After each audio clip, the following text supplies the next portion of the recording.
There is one decision that separates the empath, who is still healing, from the empath who can no longer be reached. It isn't a boundary. Boundaries can be argued with, tested, worn down at 3 in the morning by someone who knows exactly which sentence to use. It isn't going no contact. You can block a number and still hand that person your entire nervous system every time you wonder what they're doing. It's quieter than that, it's smaller than that, and once it's made, it cannot be unmade. Carl Jung spent his life mapping the process he called individuation, the long work of becoming a whole person rather than a collection of reactions to other people. And what he found in his most sensitive patients was that they could do almost all of that work and still remain completely at the mercy of a single relationship. They understood their wounds. They could name their patterns. They had the language for everything. And they were still checking to see if he had read the message. Today I want to show you the decision Jung watched his patients make, why it looks from the outside like the empath has gone cold, and why it is the exact opposite. Jung noticed something strange about the sensitive people who came to him. Their suffering was not caused by what had happened to them. It was caused by their refusal to accept that it had happened and would keep happening, and was never going to stop happening on its own. They would describe a mother who had been dismissive for 40 years, and then describe in the same breath the version of that mother who might still arrive. A father who had never once asked how they were, a partner who apologized beautifully and changed nothing. Each of them held a second person in their mind, right next to the real one, the potential version, the one who was almost there. And that second person was the one they were actually in a relationship with. This is the trap Jung understood better than anyone. The empath is not attached to the person who hurt them. They are attached to the person that one could theoretically become. And because that potential person is entirely a creation of their own mind, the empath can never be free, because you cannot walk away from something you are generating yourself. So the decision is not to leave. The decision is to stop believing in the second person. To look at someone and see only what is actually in front of you. No potential, no almost. No if only they would. Just the record, exactly as it reads. That's it. That's the whole decision. And it changes everything, because the moment you stop believing in the second person, there is nothing left in you for anyone to pull on. Jung would tell you why this is so difficult, and it has nothing to do with the other person. The second person was never really about them. It was about you. If your mother could become warm, then the coldness was never about your worth. If he could learn to see you, then the not being seen was temporary, and you were never actually unloved, just unlucky, just early. The potential version of the person who hurt you is not a fantasy about them. It's a fantasy about you. It's the last thing standing between you and the sentence you have spent your whole life running from. They could have. They just didn't want to. That's what the decision costs.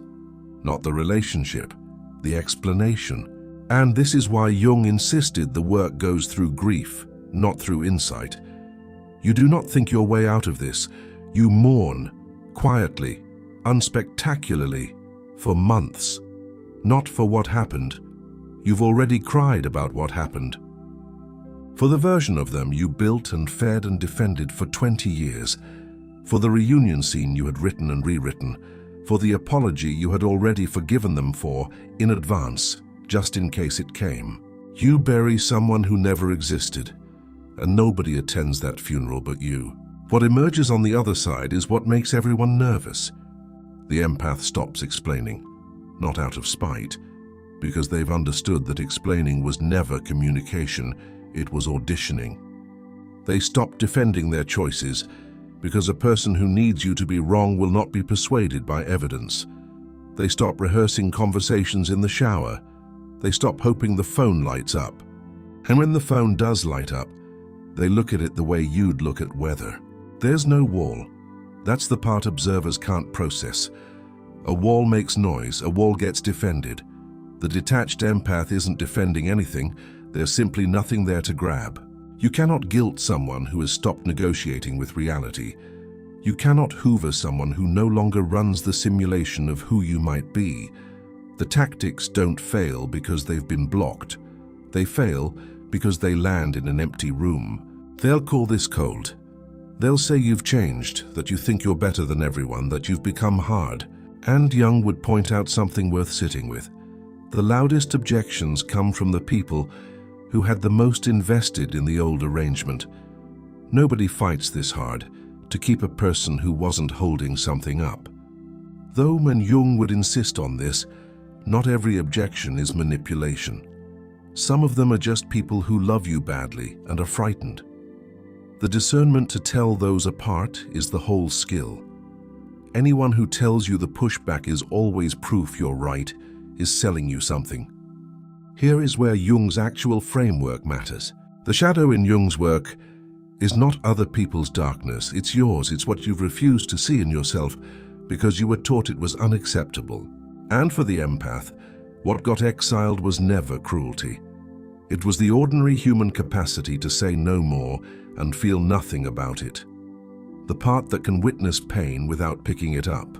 The part that can love someone and still leave. That part was called selfish so early and so often that the empath amputated it before they could walk. And Jung would tell you that you don't become whole by being kinder. You become whole by taking that part back. The other half of it is projection, Jung's word and the sharpest tool in the box. The second person, the potential one, the one who was almost there, that was projection. You were seeing your own hope on someone else's face and calling it their soul. Individuation is what happens when you pull it back.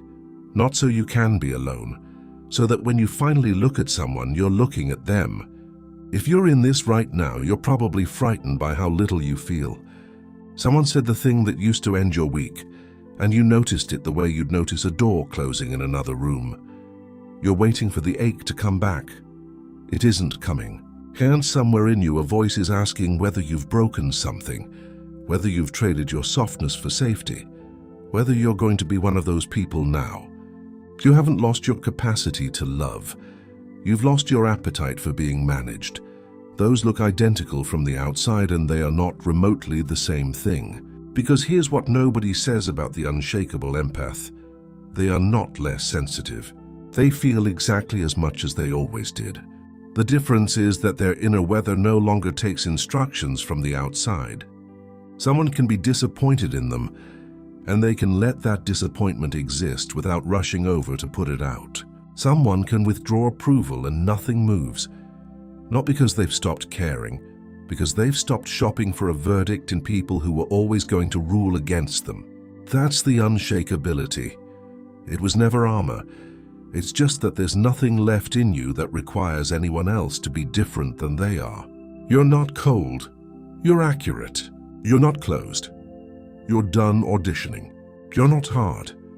You've simply stopped keeping a chair warm for someone who was never going to sit in it, and put it back at your own table where it belonged the entire time.